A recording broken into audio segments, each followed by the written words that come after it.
Berapa lama Pondok Pesantren Tarbiyatul Awad berdiri? Pondok Pesantren Tarbiyatul Awad berdiri sudah 10 tahun.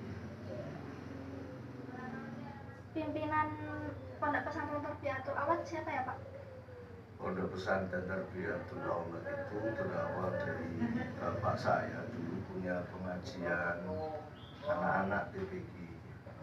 Terus pulang saya dari pondok, terus ada beberapa anak yang ikut mukim di sini, yang akhirnya saya legalkan menjadi asrama pendidikan Islam Pondok Pesantren, dan secara struktural pengasuhnya adalah saya sendiri. Oh ya maaf Pak, namanya? Saya Lukman Hakim. Jumlah pengajar di pesantren ini berapa ya Pak? Jumlah pengajar di Pondok Pesantren Tarbiyatul Awad saat ini ada 18 orang, baik yang di TPQ maupun madrasah ataupun metode yang ada dalam pondok pesantren. Apakah dikenakan biaya pendaftaran kalau ingin bergabung di pondok ini? Untuk biaya pendaftaran bagi santri baru itu 50.000. Bagi yang mukim, bagi yang santri tidak mukim, baik itu TPQ maupun madrasah pindah, dikenakan biaya 10.000. Dalam seminggu pembelajaran di pesantren ini ada berapa lama ya Pak? Di pondok pesantren kita menggunakan pembelajaran mengikuti sholat 5 waktu. Artinya kegiatan belajar mengajar kita sesuaikan sehabis sholat. Mulai ba'da subuh, ba'da zuhur, kalau ba'da asar kita gunakan untuk menjaga waktunya. Sehabis maghrib kita menjaga terus pembelajaran TPQ. Lanjutan dari TPQ kita menggunakan yang bunga, ada metode amsilati, pembelajaran kitab kuning. Dilanjutkan pada isya kita ngaji kitab kuning. Ada lama pembelajaran itu setiap kelas minimal 45 menit.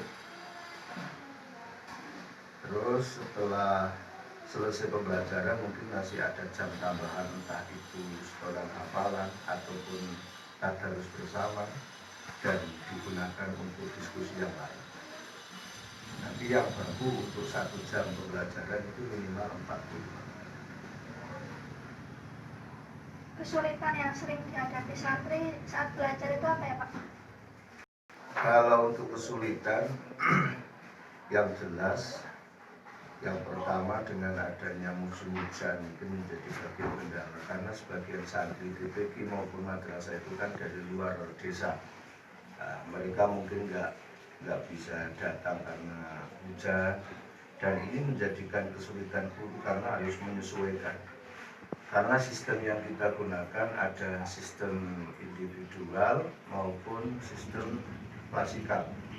Nah tentu di saat kita klasikal, karena mereka nggak datang, ini kita harus mengulang lagi, karena untuk memberikan pelajaran bagi mereka-mereka yang kemarin tidak datang. Yang kedua, secara fasilitas memang kita menjadi hambatan karena belum sepenuhnya, belum 100% kita memberikan fasilitas untuk kegiatan belajar. Ada kalanya yang masih di kamar, ada kalanya yang hanya 1 ruangan tapi untuk 2 kelas. Ini tentu menjadi hambatan karena di saat klasikal mereka harus bersama-sama, sementara karena 1 ruangan digunakan 2 kelas, ini satu sama lain akan merasa terganggu.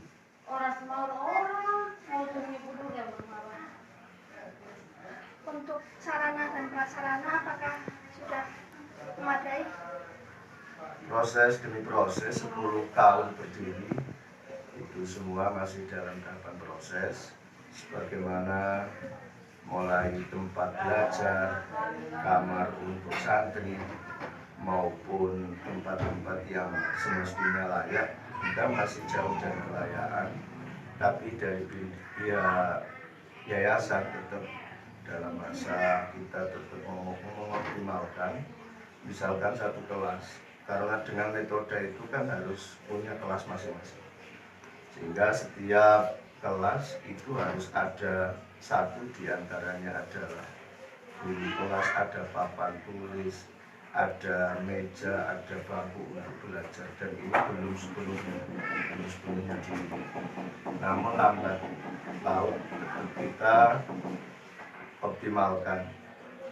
Yang jelas setiap harinya pada maghrib dalam metode yang bunga kita butuh 11 kelas, dan saat ini hanya baru kita punya 9, artinya masih ada 2 kelas itu dompleng, satu ruangan untuk 2 kelas, dan ini tentu menjadi keprihatinan karena sangat menghambat prosesi pembelajaran. Sekarang ini kan sedang masa pandemi. Lantas untuk kegiatan pembelajarannya apakah tetap dilakukan atau gimana? Untuk masa pandemi itu awalnya kita tetap belajar biasa, namun dari ada himbauan maupun peringatan baik secara langsung maupun secara tertulis, kami sempat libur beberapa saat.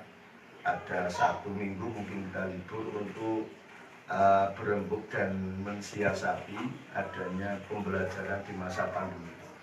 Setelah kita berembuk dengan Dewan Guru, kita menemukan titik temu tetap kita lakukan dengan menggunakan protokol kesehatan. Awalnya kita menyiapkan masker, terus hand sanitizer, terus termasuk vaksin kita siapkan. Terus berangsur-angsur untuk kegiatan belajar kita jaga jarak, kita cuci tangan sebelum masuk ruangan, diawali oleh Dewan Gurunya. Dan dalam hal ini ada beberapa kelas memang kita mengacu pembelajaran lewat daring. Artinya kami memberikan tugas lewat HP, kita buat grup yang nantinya mereka bisa mengerjakan di rumah, ke pondok tinggal mengumpulkan. Namun itu semua dengan tujuan untuk meminimalkan waktu yang terbuang sia-sia bagi para santri, karena mereka harus pegang HP. Kalau tidak diberi tugas, tentu banyak waktu yang mungkin tidak ada manfaatnya. Sehingga kami ada beberapa kelas, khususnya kelas yang sudah besar, itu kami beri tugas lewat HP sebagaimana di sekolah. Sehingga mereka datang ke pondok waktunya tidak begitu lama, hanya menyetorkan, kami koreksi, dan kami berikan, besoknya kami beri tugas. Untuk kegiatan pondok ini ada kegiatan apa saja ya, Pak? Untuk kegiatan ada kegiatan wajib dan ada kegiatan ekstra. Di antara kegiatan wajib kita mewajibkan santri untuk ikut jamaah 5 waktu. Terus ada mujadah kita 3 kali, ba'da asar itu waktunya ba'da maghrib dan mujadah malam. Di samping itu kita ada kegiatan ekstra, di antaranya kita latihan hitobah. Latihan ya, santri itu berani punya mental berbicara. Jadi tidak disalahi dengan ilmu-ilmu gaib, aman. Karena sampai itu perbanyaklah wudhu. Masih